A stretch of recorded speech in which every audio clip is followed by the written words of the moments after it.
दूसरा चैप्टर है हमारा, पाठ है फसलों के त्योहार। सारा दिन बोरसी के आगे बैठकर हाथ तापते हुए गुजर जाता है।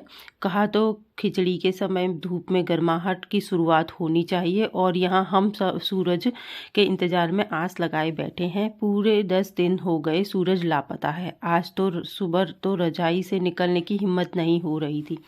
बाहर देखने से तो समय का अंदाजा बिल्कुल नहीं हो रहा, लेकिन घर में हो रही चहल पहल अब पता चल रही है। रह रहकर कानों में कभी चापाकल के चलने और पानी के गिरने की आवाज़, तो कभी कहीं किसी भी हाँक लगाने की आवाज़ आ रही थी। जा भाग के देख, केरा के पत्ता आयल की ना आई ई लोग के उठे के नहीं के का बोल, जल्दी तैयार होक्सा। अब तो उठने में भी भलाई है। नहा धोकर हम सब भी एक कमरे में इकट्ठे हुए। दादा और चाचा ने क्या सफ़ेद चकाचक मांड लगी धोती और कुर्ता पहना हुआ था। मांड लगी मतलब कि कलफ लगा जो होता है, जिससे कपड़ा सिकुड़ता नहीं है, खिला हुआ रहता है। खिचड़ी में अयस ढाई हम पहली कब्बो न देखनी सारा दे कना देता। पापा ने कहा शायद आज धोती में उन्हें ठंड कुछ ज़्यादा लग रही है। सामने मचिया पर खादी की सफ़ेद साड़ी पहने हुए दादी बैठी थी। आज दादी ने अपने बाल धोए हैं। एक सफ़ेद सेमल की रुई जैसे हल्के पुल्के बाल गौर से देखने पर भी एक काला बाल नज़र नहीं आता। बिल्कुल धुली धोती सी लग रही हैं दादी।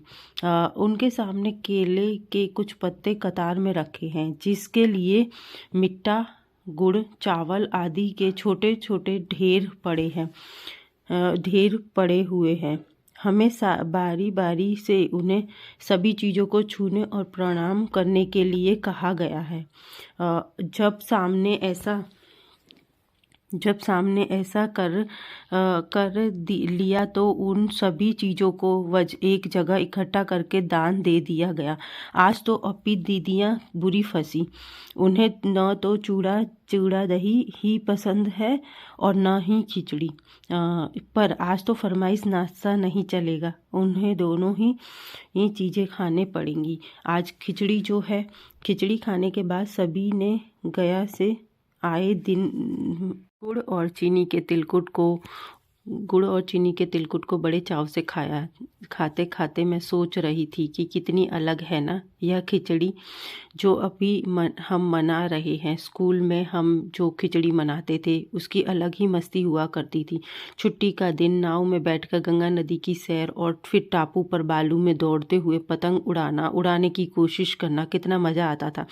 इधर हम पतंग उड़ाते थे और वहीं थोड़ी दूर पर गुरुजी, विमला दीदा, आनंद जी, ये झिलमिल भैया सब मिलकर ईंट से चूल्हे पर बड़े बड़े कढ़ाओं में खिचड़ी बनाते थे। हम भी बीच बीच में अपनी पतंगों को सुस्ताने का मौका देते हुए और मटर और प्याज छीलने बैठ जाते थे। वैसे खिचड़ी फिर दोबारा खाने को नहीं मिली। वाकई ढंग कैसा भी हो, पर यह है खुशियों का त्योहार। जनवरी माह के भारत में के लगभग सभी प्रांतों में फसलों से जुड़ा कोई न कोई त्योहार मनाया जाता है। कोई फसलों के तैयार हो जाने पर खुशी बांटता है, तो कुछ लोग इस उम्मीद में खुश होते हैं कि अब पाला कम होगा। सूरज की गर्मी बढ़ने से खेतों में फंसी खड़ी फसल तेजी से बढ़ेगी। सभी प्रांतों और इलाकों का अपना रंग और अपना ढंग नजर आता है। इस दिन सब लोग अच्छी पैदावार की उम्मीद और फसलों के घर में आने की खुशी का इजहार करते हैं। उत्तर प्रदेश, बिहार, मध्य प्रदेश में मकर संक्रांति या तिल संक्रांति, असम में बिहू, केरल में ओणम, तमिलनाडु में पोंगल, पंजाब में लोहड़ी, झारखंड में सरहुल, गुजरात में पतंग का पर्व सभी खेती और फसलों से जुड़े त्योहार हैं। इन्हें जनवरी से मध्य तक अप्रैल तक का अलग अलग समय माना जाता है। झारखंड में सरहुल बड़े जोश खरोश के साथ मनाया जाता है। 4 दिनों तक इसका जश्न चलता है।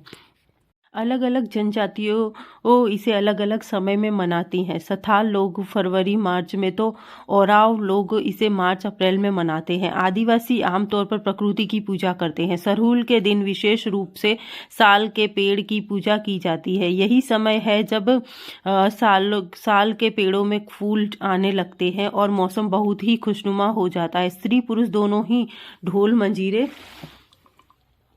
लुक एट हियर, यहाँ पे आप देख सकते हो, लेकर रात भर नाचते गाते हैं। चारों ओर फैली हुई छोटी छोटी घाटियाँ, लंबे लंबे साल के वृक्षों का जंगल और वही आसपास बसे छोटे छोटे गांव, लिपे पुते करीने से बुहारे और सजाए गए अपने घरों के सामने लोग एक पंक्ति में कमरे में बाहें डालकर नृत्य करते हैं।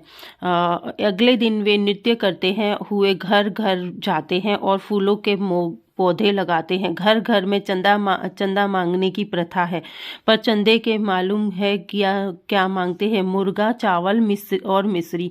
फिर चलता है खाने पीने और खेलों का दौर। तीसरे दिन जाकर पूजा होती है, जिसके बाद लोग अपने कानों में सरई के फूल पहनते हैं।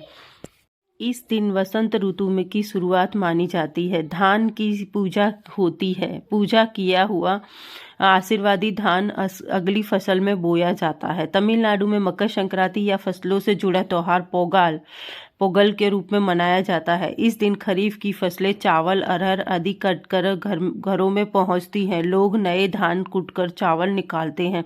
हर घर में मिट्टी का नया मटका लगाया जाता है जिसमें नए चावल, दूध और गुड़ डालकर उसे पकाने के लिए धूप में रख देते हैं। हल्दी शुभ मानी जाती है, इसलिए साबुत हल्दी को मटके के मुंह और के ओर बांध देते हैं। यह मटका दिन में 10:30-12 बजे तक धूप में रखा जाता है। वही जैसे ही धूप में उफान आता है और दूध और चावल मटके से बाहर गिरने लगते हैं, तो पोंगाल पोंगाल पोंगाल पोंगाल, खिचड़ी का में उफान आ गया के स्वर सुनाई देते हैं। और गुजरात में पतंगों के बिना तो मकर संक्रांति का जश्न अधूरा ही माना जाएगा। इस दिन आसमान की ओर यदि नजर उठाएंगे तो शायद हर आकार को और रंग रूप की पतंगे आकाश में लहराती हुई मिले।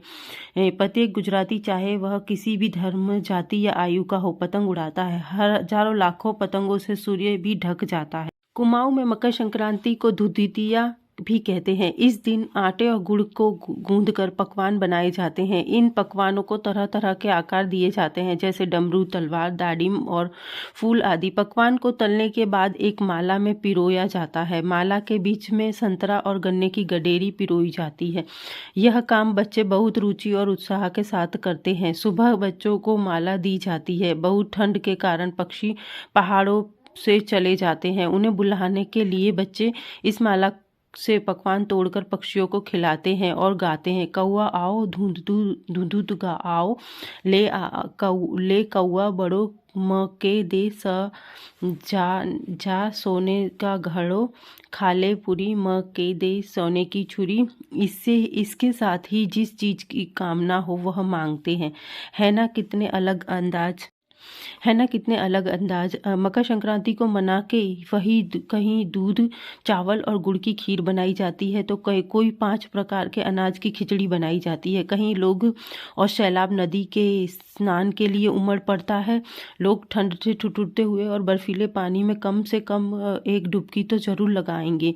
यह होता है कि इन जगहों पर तिल रखने की भी जगह नहीं होती। तिल से याद आया, मकर संक्रांति के दिन पानी में तिल डालकर स्नान करना, तिल दान करना, आग में तिल डालना, तिल के पकवान बनाना विशेष महत्व रखता है। तुम्हारे घर या इलाके में इस तरह को कैसे मनाया जाता है? इसे खिचड़ी, पोंगल, मकर संक्रांति या कुछ और कहा जाता है। या तो तुम फसलों से जुड़े कोई त्योहार मनाती हो। यदि तुम आपस में बात करो तो तुम्हें यह जानकर हैरानी होगी कि कई बार इस एक ही इलाके में रहने वाले लोग भी इस तरह के त्योहार को अलग अलग ढंग से मनाते हैं। तो यहाँ पे हमने मकर संक्रांति और जनवरी के आने वाले त्योहारों के बारे में बात की। ये पार्ट यहीं होता है। ओके, फसलों के त्योहार, इसके सवाल और जवाब हम अगले वीडियो में देखेंगे।